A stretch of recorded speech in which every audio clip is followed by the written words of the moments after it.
Black Magic Woman podcast acknowledges the traditional owners of the land we have recorded this episode on. We also acknowledge traditional owners of the land where you, the listener or viewer, are tuning in from.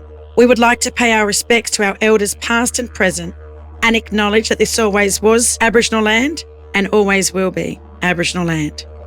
We've got so much diversity, as you said, that's so not seen in mainstream media. It's like an untapped gold mine and people are just sitting on it. Yeah. And then it's like, okay, well, how can we connect? How can we come as one, And I think podcasting is a perfect plug for that.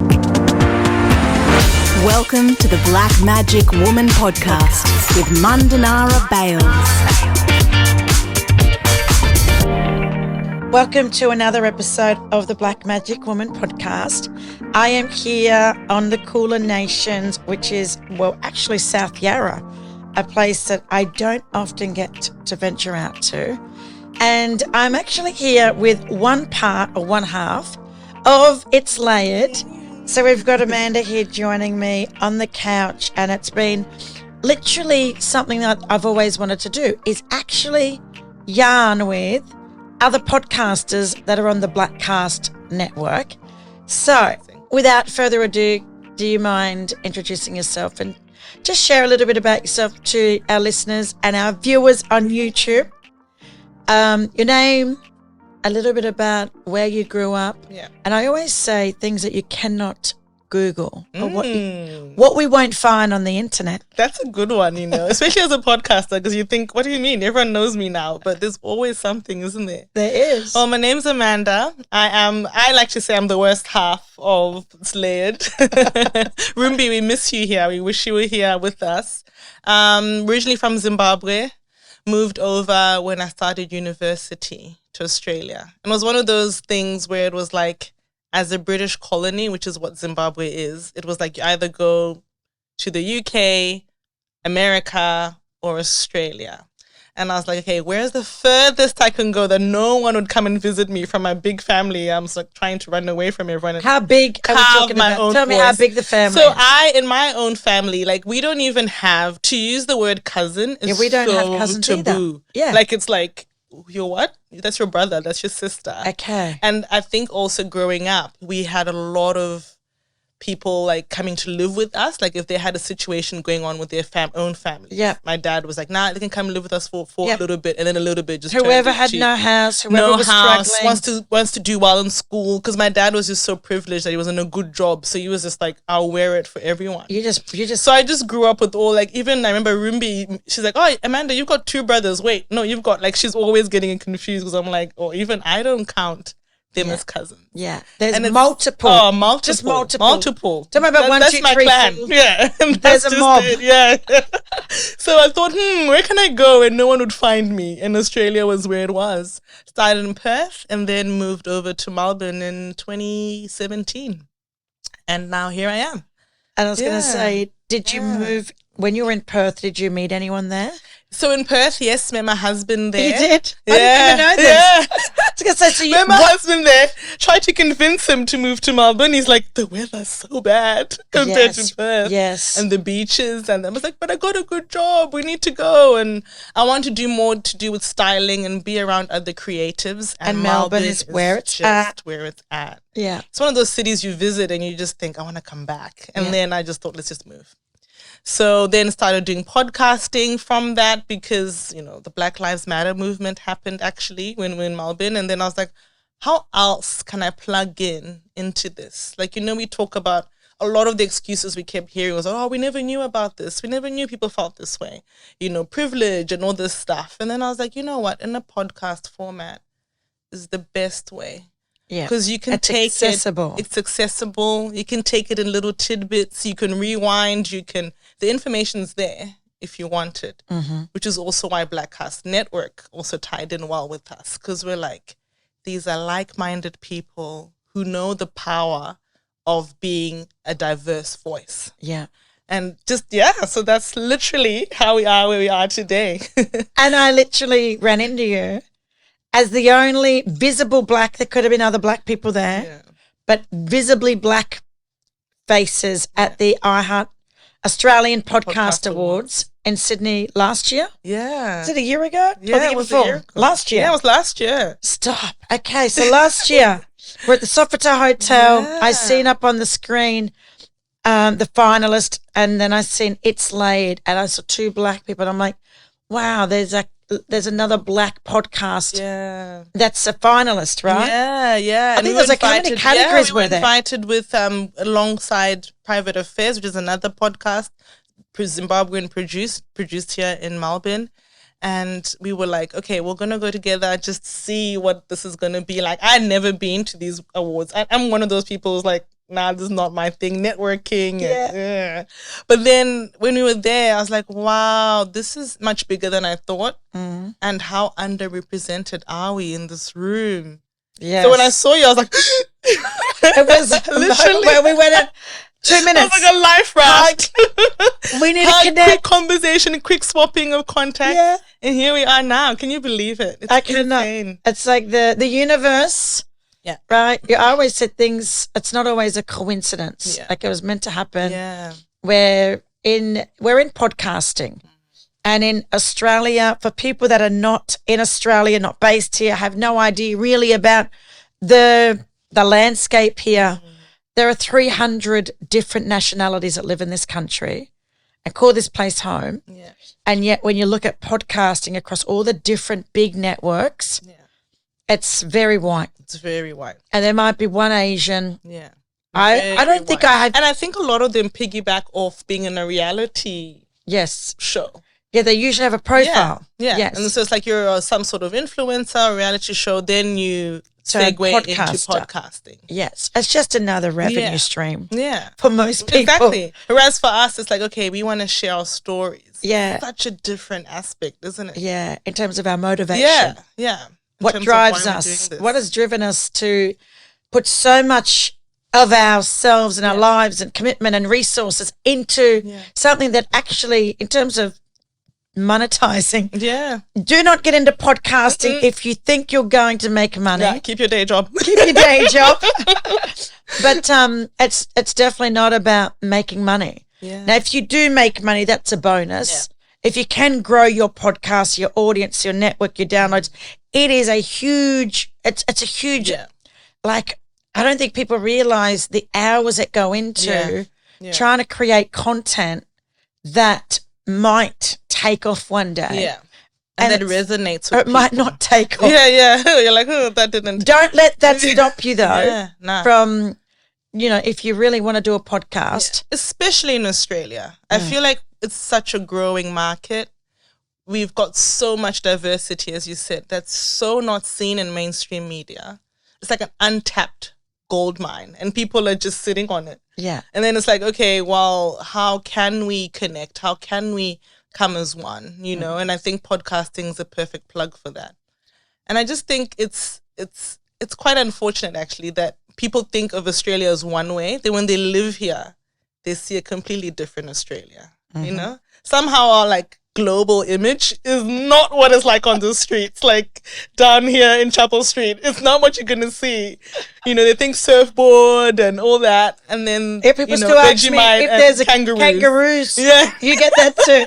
Yeah. Do you see kangaroos? I'm like, well, not exactly where I live. Yeah.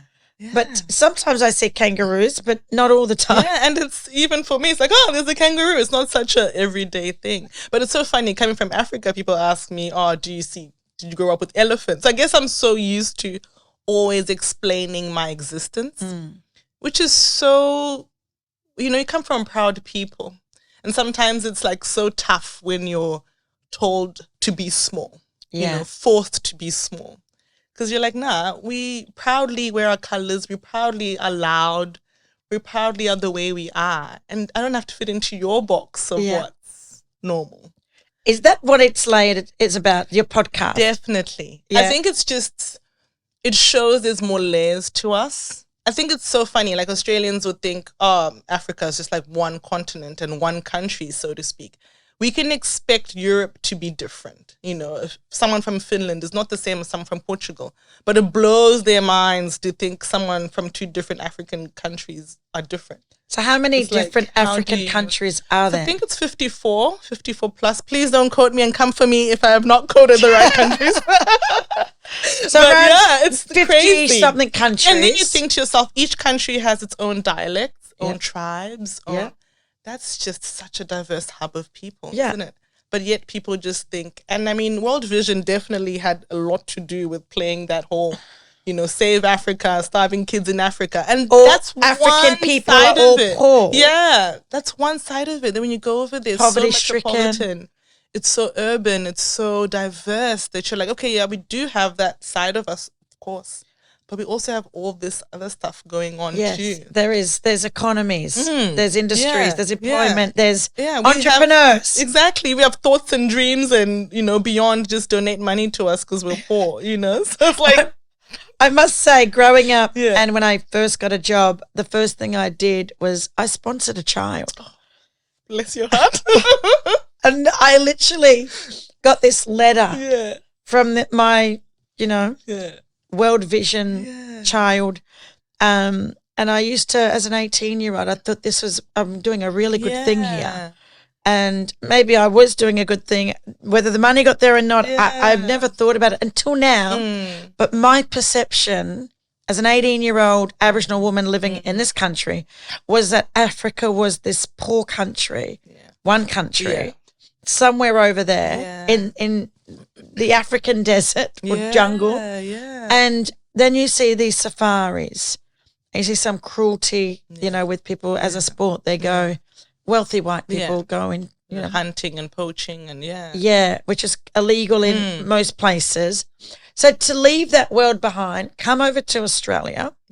Do you go back? Yeah, I go back often. Yeah. I try to, you know. Now it's like so hard because you want to travel and, you know, I've got a kid and it's like, oh, okay, I have to actually calculate how much this costs. Yes, and time off work. Yeah, time off work. But I school. try to go at least every 2 years just to keep that connection. And thankfully with technology now, it feels like someone's just right next to you, right? Yeah. When you can give them a call. So you're not missing people as much. I'm not missing as much. Yeah. But to your point about how you thought about Africans growing up in Australia, it's almost the opposite of how I thought of Australians in Africa. Like I would be like, oh yeah, Australia's equal to Skippy and Vegemite and a tall blonde surfer. Like that was just and Neighbours. Neighbours is your biggest export. So when I came over and I saw First Nation people, I was like, what is going on? Yeah, a lot of people say that. It blew my mind. Yeah. It's still to this day how there's such a disconnect to what the world thinks Australia looks like. Yeah. It sometimes when we're taking up spaces, like even on your network, you have to sometimes think deeper and think, am I taking someone else's space? And I think that's where I'm sure a lot of migrants in Australia feel that way, where it's like, we know we're not treating the actual owners of this land as they ought to be treated, especially coming from where we're coming from.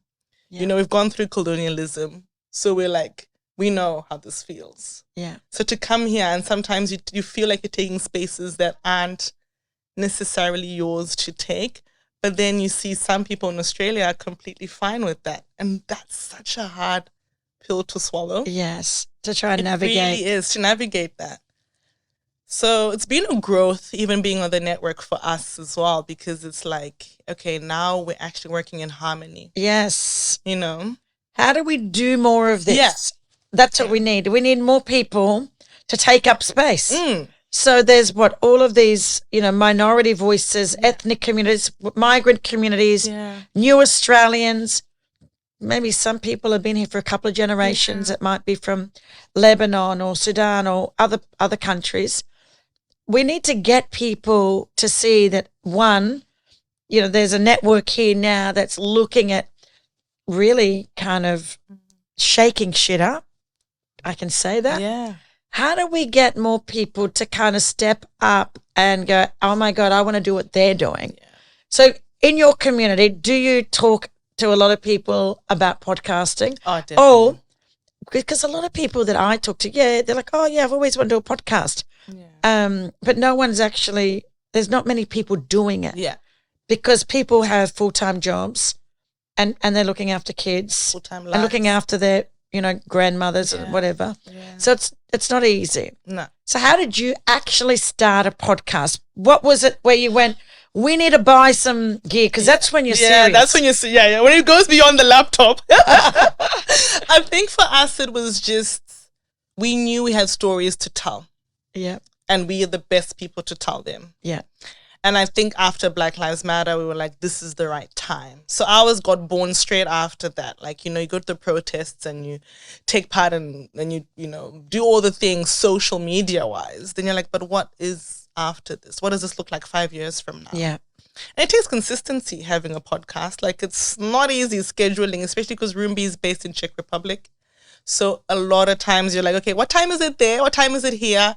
But we just knew we have to keep going. And I guess the reception from the community, like you're saying, a lot of people say we want to do it, but who actually ends up doing it. Want to have these conversations. A lot of the stuff we talk about is not necessarily taboo, but you notice with Africans, again, speaking up about being proud people, we have some topics we don't really go deeper into. Like black tax, for example, sending money home. People are like, oh yeah, you ought to do it. But it's like, no, but why? Let's go into that. Generational wealth, how are we going to grow it if you're always sending money home? Like, it's just the domino effect of all these conversations. I think we were wondering as we're growing up in these spaces that aren't really for us. Mm-hmm. So we're like, as a Black woman living in diaspora, living far from home, I'm facing this. Are you? And then sharing those ideas. How are you navigating this? How are you navigating people want to touch your hair? How are you navigating it when people saying, oh, your braids look amazing, and then want to touch it? And you're like, oh, no, like, just leave me alone. Or, like, it's all those little things where it's like, this was a safe space. Podcasting was a safe space where we could share our thoughts and not be judged. Because, when you're talking the two of you like we are now, you're just like, well, worst case scenario, this ends up on the editing floor and we cut it out, But like, these are the best yards that don't even need to be edited. That don't. No. So I think it was just, we were quite intentional about what we want to do.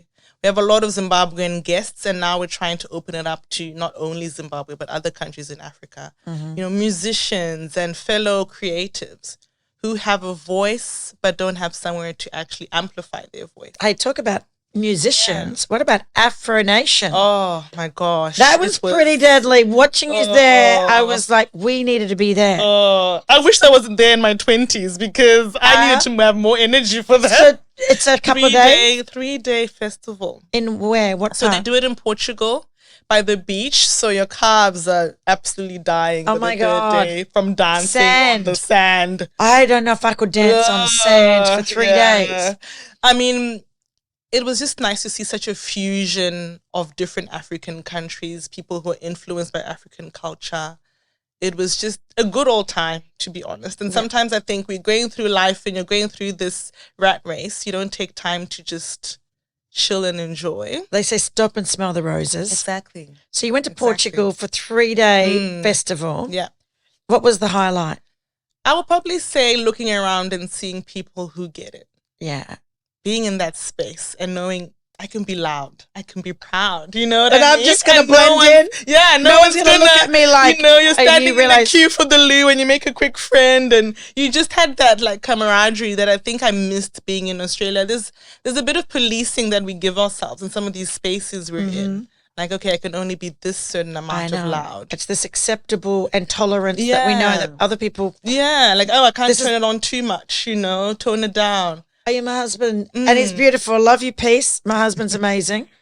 But sometimes he'll be like, you're talking loud. Yeah. I get the same. Or talking too much. Like, all of it. Just, I'm just here, sweetie. I'm like, yeah, I know.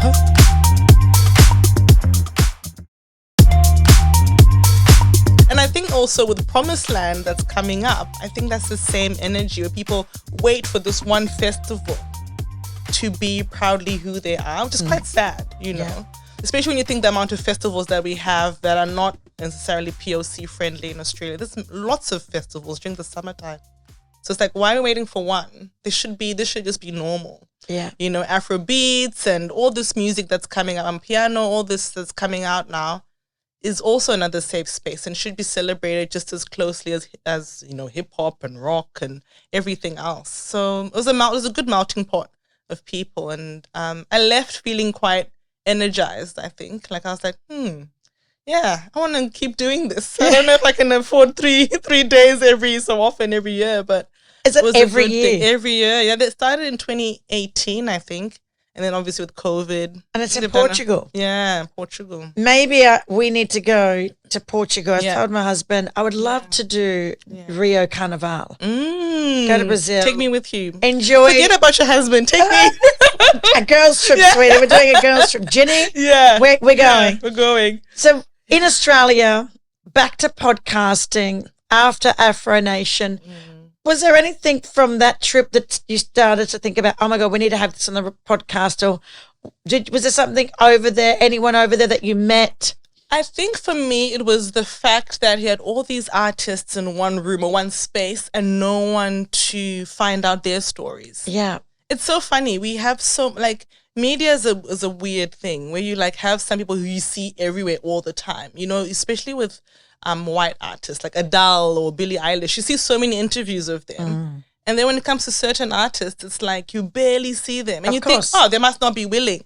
But it's just there's no chances for them to there's no interest. Yeah. And then people say, oh, no one's interested. But it's like, oh, is that true?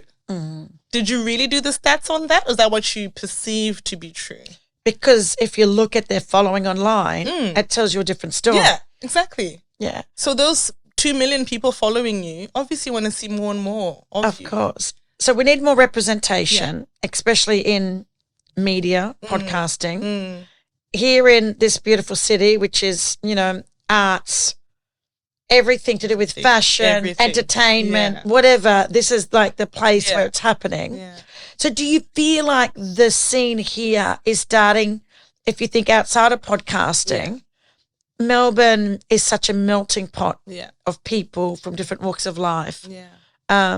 And it is, what do they say? It's the most livable city? Yeah, most livable city, I think, or top 3 or whatever. Something like that. Yeah. I definitely think there is. Like, I've gone to some events where I'm like, oh, wow, there's a lot of people here who you don't typically see all the time. There's definitely people keen to do it.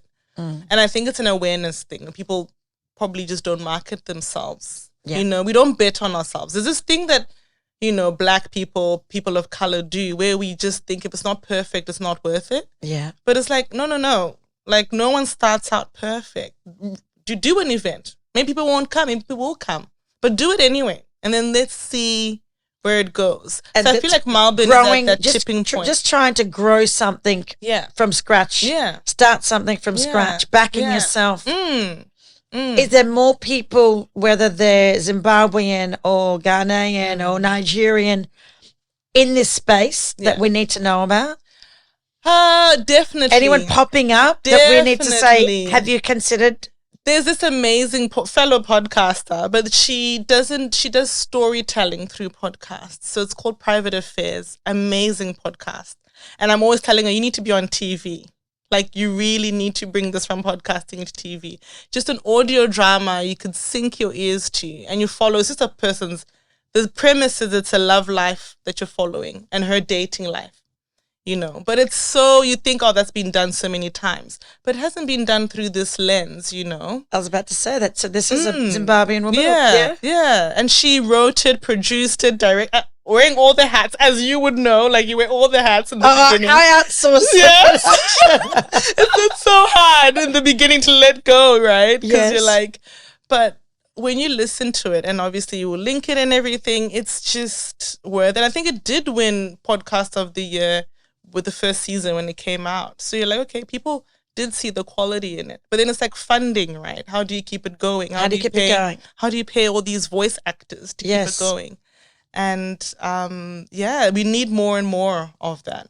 All right. And these are the kind of spaces where you've got other podcasters talking about podcasters. That's one way that we can actually grow our audiences. Yeah. And every download, and this is good for you to know, every time someone listens and they hear that ad, then there's like I don't know if it's 5 cents that we get paid per download. Yeah. So if there's 1,000 downloads a month, it might be $60. Yeah. And that is really doesn't cover my weekly coffee bill. So to try and get content, good quality content, we need some resources. So if people are listening to this or watching this podcast and you really want to support the growth of, Indigenous, Black and people of colour, the BIPOC community, to try and actually give us an opportunity to share our stories that represent our communities, our experiences here in this country, maybe around the world, then get onto the Blackcast Network, have a look at the podcasters that are already on the network, and there's a lot of opportunity for us to grow this network if we know that you exist, or if there's something that's missing within, what's stopping you from launching the podcast, what's stopping you from taking that first step, and sometimes it's just a phone call. Get on Instagram. This is what I did with you. I messaged and I'm like, we need more representation on this network if we're truly going to achieve our objective, which is about, being a platform to celebrate multicultural, diverse Australia through podcasting. And I'm so pleased that It's Layered is our first. It's non-Indigenous, but Indigenous to your country. So I want people to know that Blackcast Network is not just a network for Aboriginal podcasters. We want to really represent Australia and true representation through, the BIPOC kind of lens and community. So if there was a piece of advice you would give to anyone that's thinking of podcasting, what would that piece of advice be? Like, what would you wish you've known, or that somebody would have told you that might have made your little journey, could have been a long journey, a little bit easier? A little bit easier. I think my first thing, probably two-part. Look, I don't even listen. You said one, and I'm thinking of two things. My first one would be just start. Because you can get so lost in what do I get, what do I do, what gear do I need, and of course all those things are important, but a lot of the thing is just getting into the habit of actually doing it to build that consistency, right? Getting into that. And also, what's your intention? What are you trying? At the end of the day, what do you want people to walk away having gone, and it could be you just want to have jokes and laughs, or it could be all the way to serious, deeper conversations. But whatever it is, you need to know first what it is you want to convey. And I think for a while, we took a while to find our voice because we were a bit like, what people think, what will people say, But then at the end of the day, you just realize, but this is what I want to do.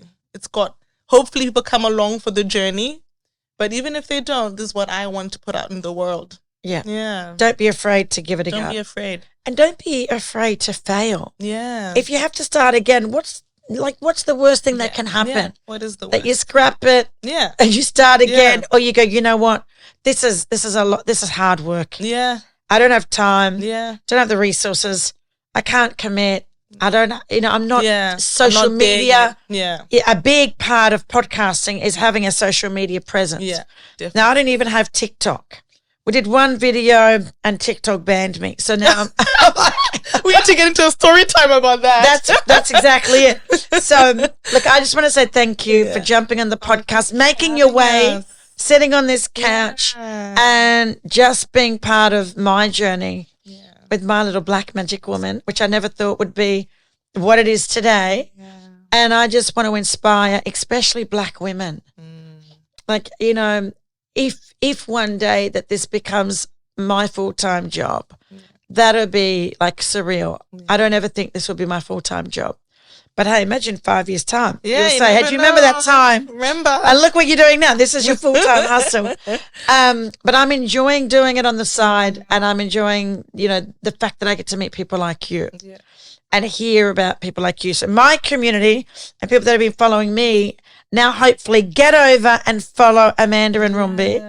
And Rumbi, we can't wait for you to jump on this couch. Please. So we'll come back and do part 2. So on that note, enjoy the rest of your evening. Thank you for having me. And thank you for Blackcast Network. Really, it feels like we're home.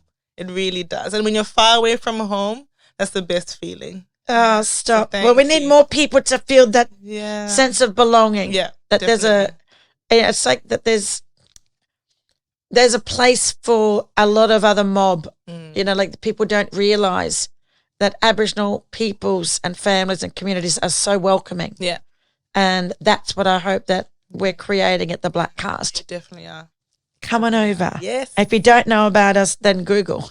Yeah, we're everywhere. Like, no excuse now. I know. So, look, on that note, you mob, I hope you've enjoyed this amazing yarn.